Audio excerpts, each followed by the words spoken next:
شروع اللہ کے پاک اور ببرکت نام سے جو بڑا مہربان نہایت رحم کرنے والا ہے۔ روزانہ ایک بادام کھانے سے شوگر اور دل کے مرض کا مسئلہ نہیں ہوتا۔ کینسر کی مرض میں پکی ہوئی انجیر کھانا مفید ثابت ہوتا ہے۔ ناشتے میں شلجم کھانے سے وزن کم ہوتا ہے۔ پانی کے ساتھ اجوائن پھانکنے سے پتھری اور پیشاب کے راستے خارج ہو جاتی ہے۔ بینگن کا سالن کھانے سے بلغم ختم ہوتی ہے۔ گردوں میں سوزش کا مسئلہ ہو تو پکا ہوا کیلا کھایا کریں۔ کھجوروں کا دودھ میں ملا کر جوس بنا کر پینے سے قد لمبا ہوتا ہے۔ ادرک پانی میں ابال کر اس پانی کو صبح شام پینے سے جوڑوں کا درد ختم ہو جاتا ہے۔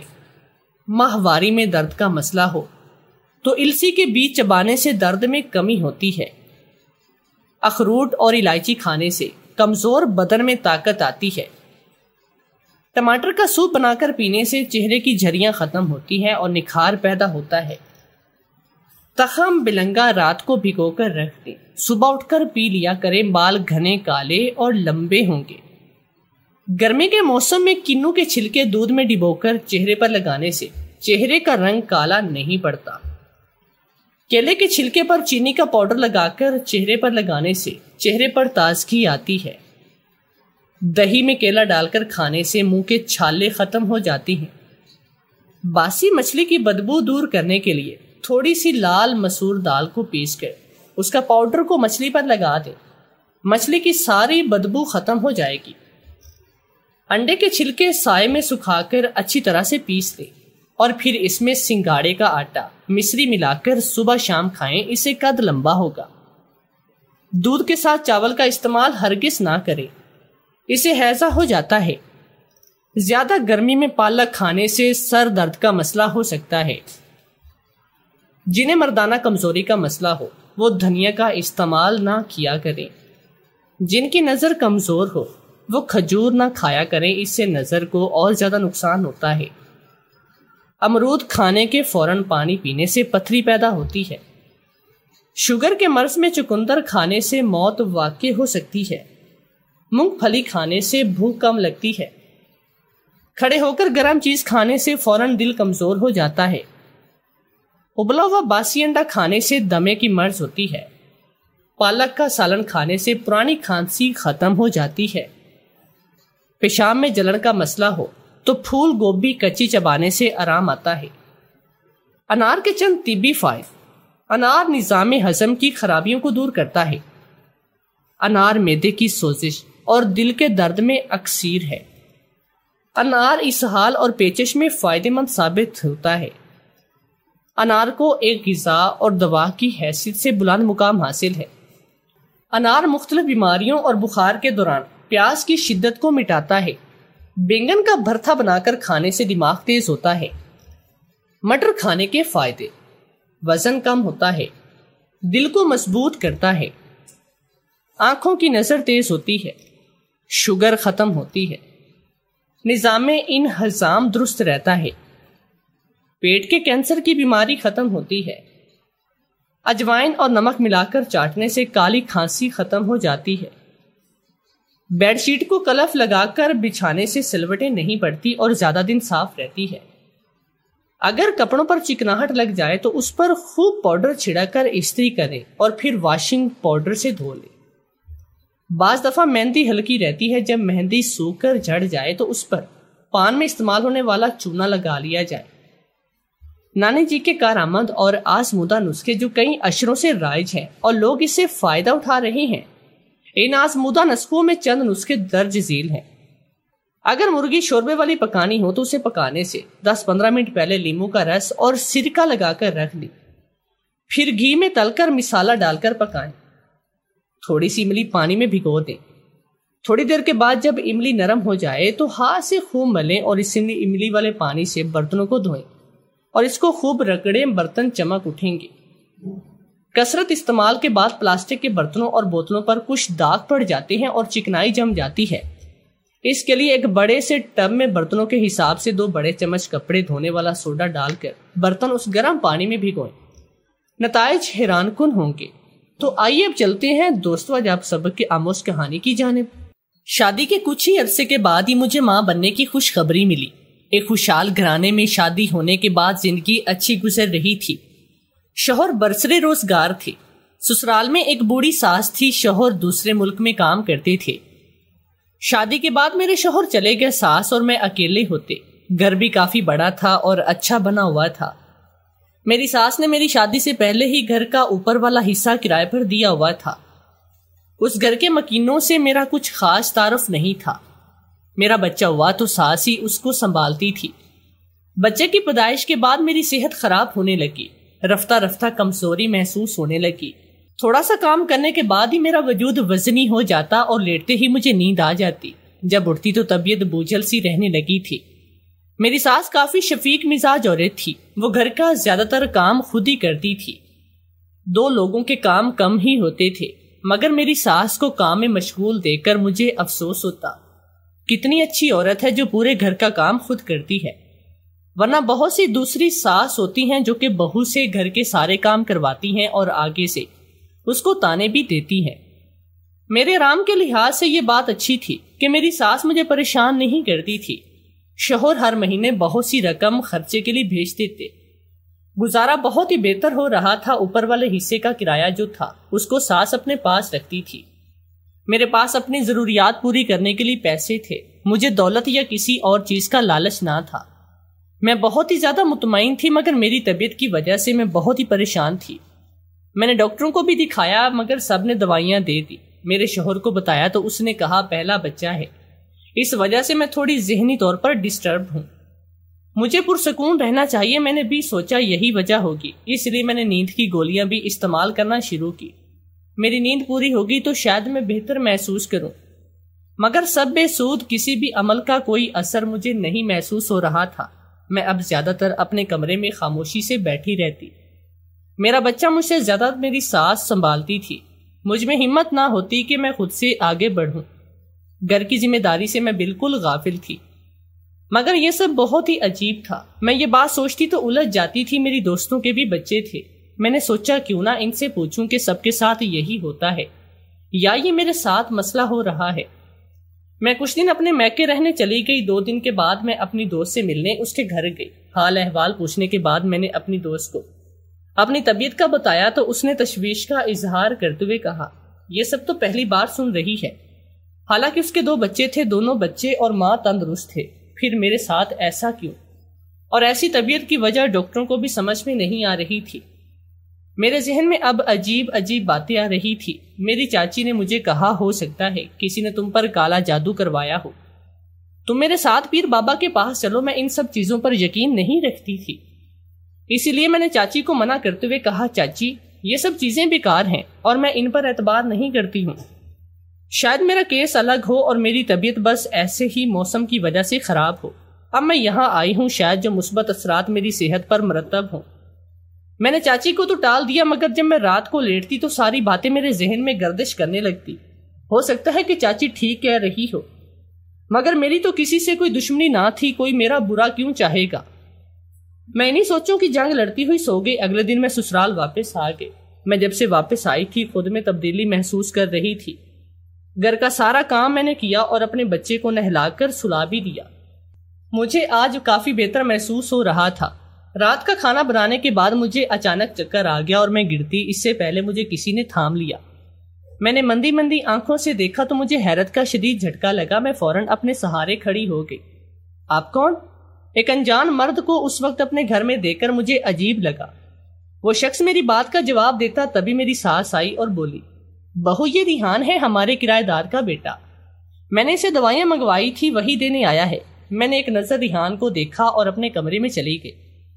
مجھے یہ بات سوچ کر ہی گھبراہٹ ہو رہی تھی کہ میری طبیعت اچانک کیوں خراب ہوئی، اور چکر آنا یہ تو پہلی بار ہوا تھا۔ اکثر جسم درد کرتا یا اس میں تھکاوٹ محسوس ہوتی، مگر آج میرا سر بھی بہت درد کر رہا تھا۔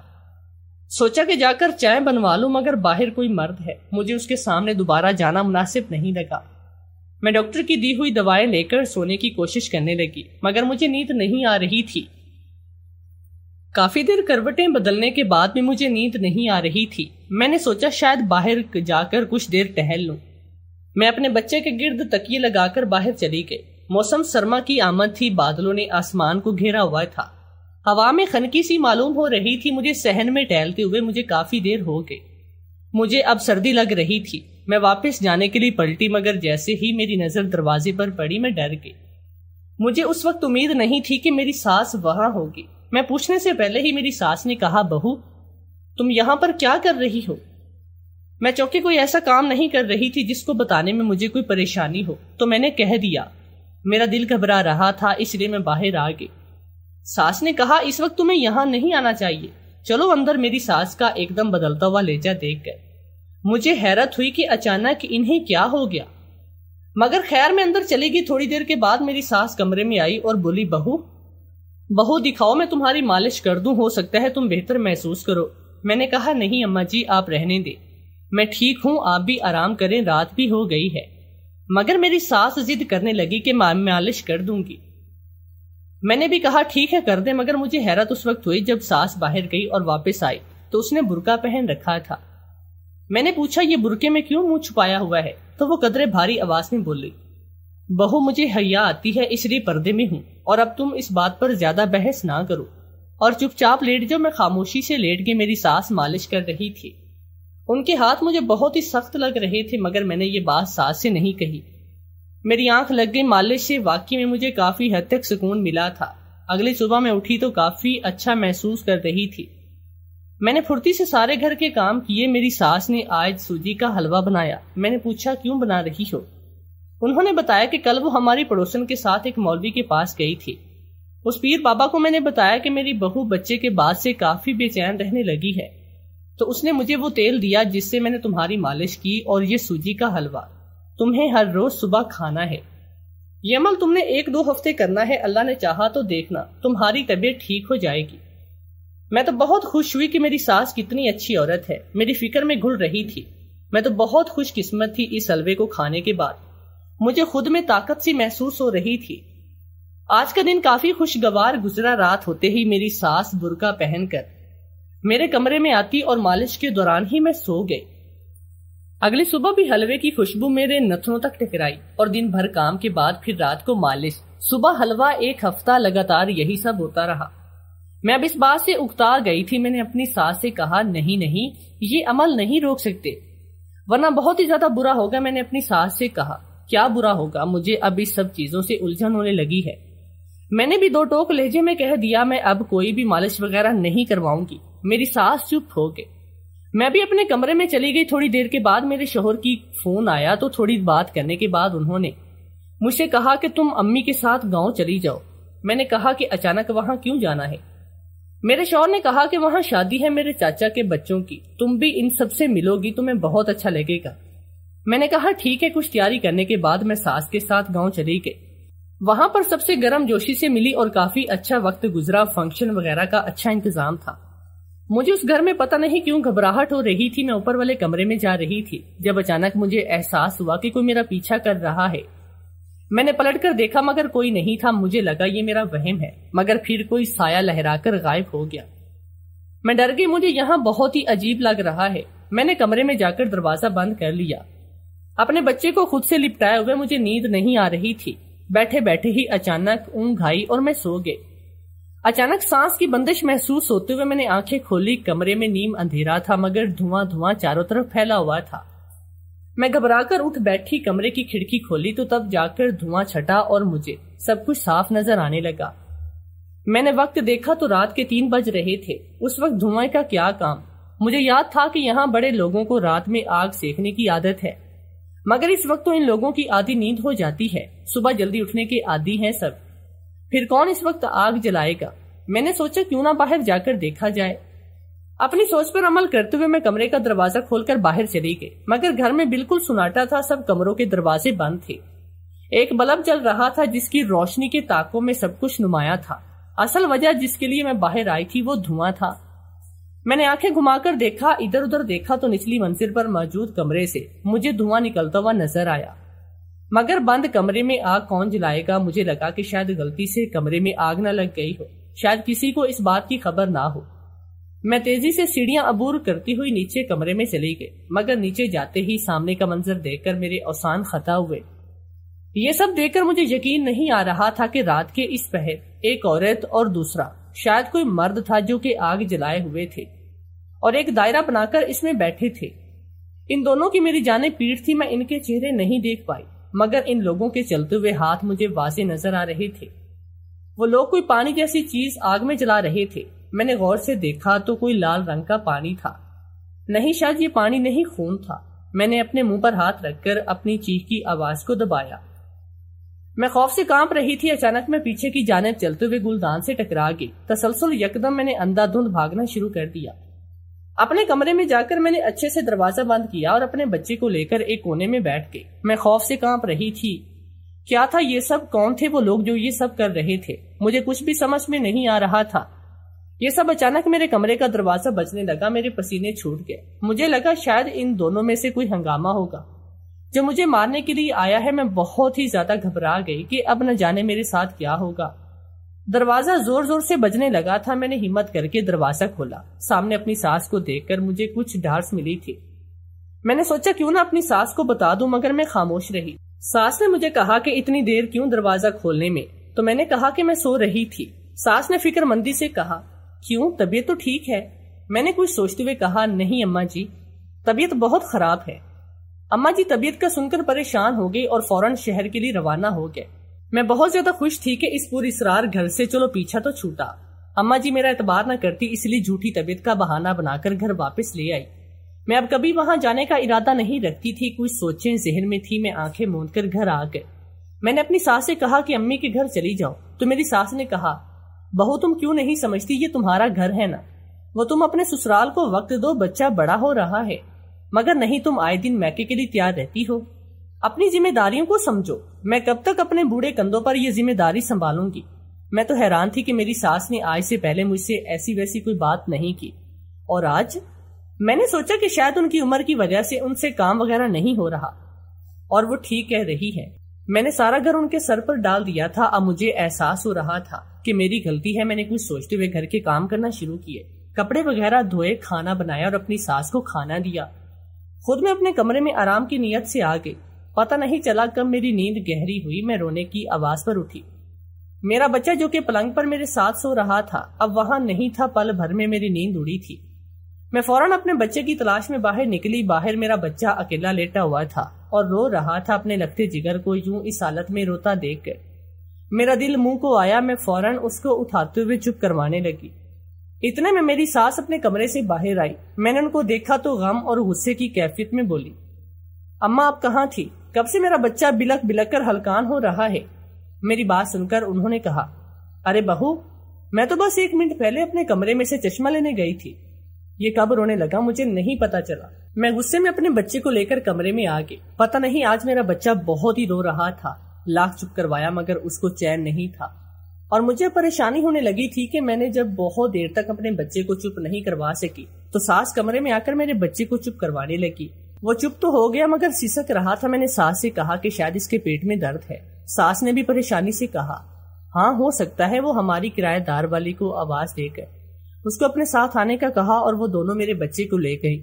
میں بہت ہی زیادہ پریشان تھی۔ میں نے اپنے شوہر کو فون کر کے بتایا کہ بچے کی طبیعت خراب ہے۔ انہوں نے کہا کہ امی سے ہوئی ہے بات، تم پریشان نہ ہو، بچوں کے ساتھ ایسی اچانک طبیعت خراب ہو جاتی ہے۔ امی آ جائیں تو مجھے خیریت کا بتا دینا۔ میں نے وضو کیا اور اللہ سے اپنے بیٹے کی خیریت کی دعا مانگی۔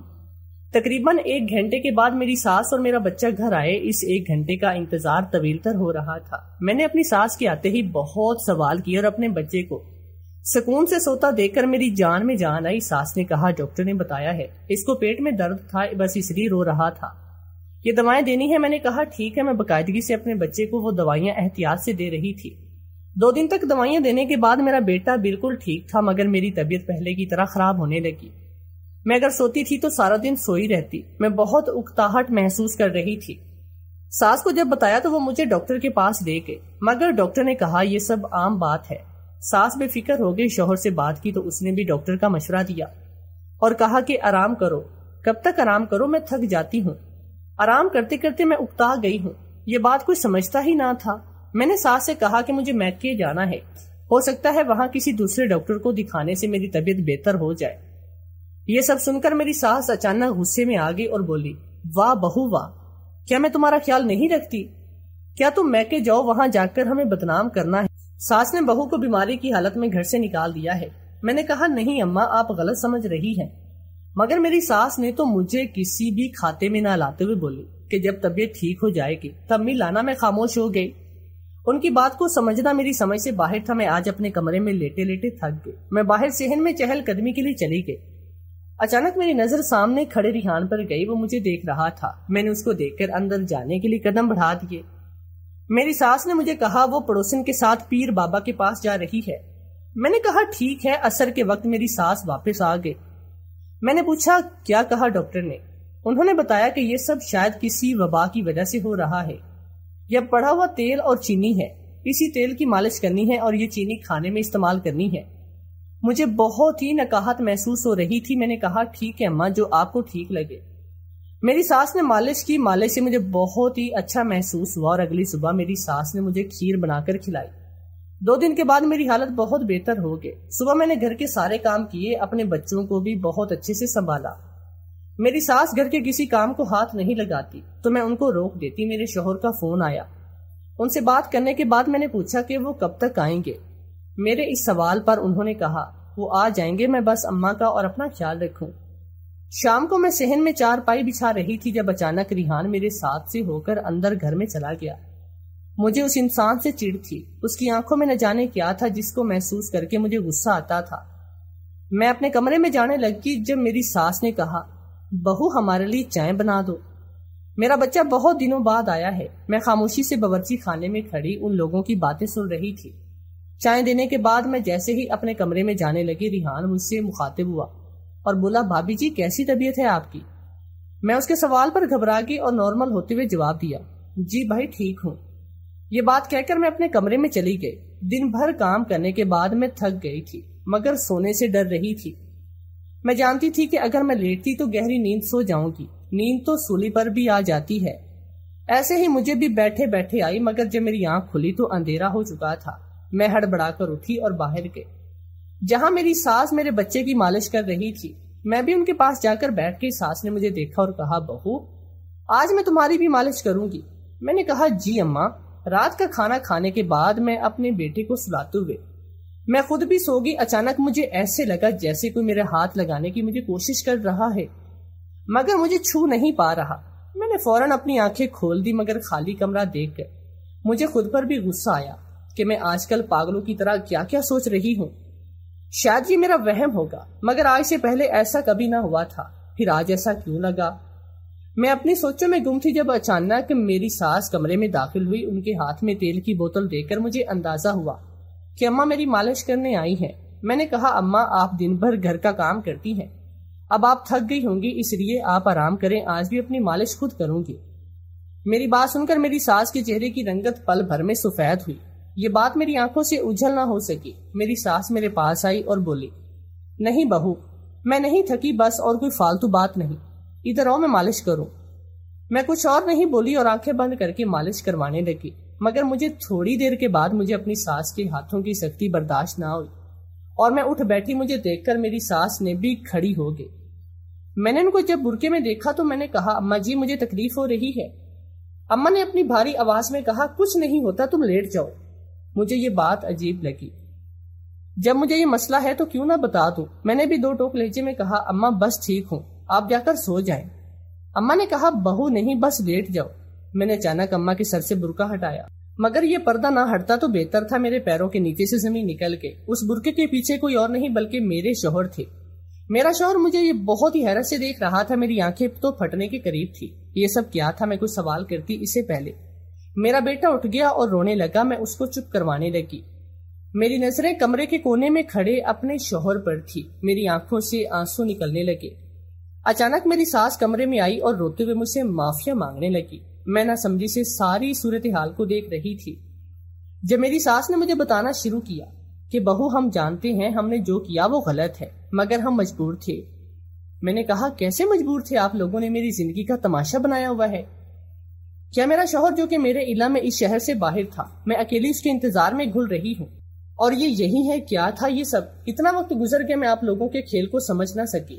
اگر آج بھی میں برقع نہ اٹھاتی تو آپ لوگ اور نہ جانے کتنے سال پاگل بناتے مجھے غصے سے میں پاگل ہو رہی تھی۔ اچانک میری ساس نے کچھ بولنا چاہا تو میں ان کے سامنے ہاتھ جوڑتے ہوئے کہا، اماں یہ دیکھیں میرے جوڑے ہوئے ہاتھ، خدا کا واسطہ ہے مجھ سے مزید جھوٹ نہیں سنا جائے گا۔ میری بات سن کر میرے شوہر نے کہا، میں جانتا ہوں ہم نے جو کچھ کیا ہے اس کے بعد تمہیں ہمارا ہر بولا گیا لفظ جھوٹ لگے گا، مگر یقین کرو ہم نے یہ سب جان بوجھ کر نہیں کیا۔ میں اور اماں جس خاندان سے تعلق رکھتی ہیں وہاں وارث ہونا ضروری ہے، ورنہ جتنی بھی جائیداد ہوتی ہے وہ دوسرے رشتہ داروں کو چلی جاتی ہے، اور ہمارا بیٹا میرا وارث ہے۔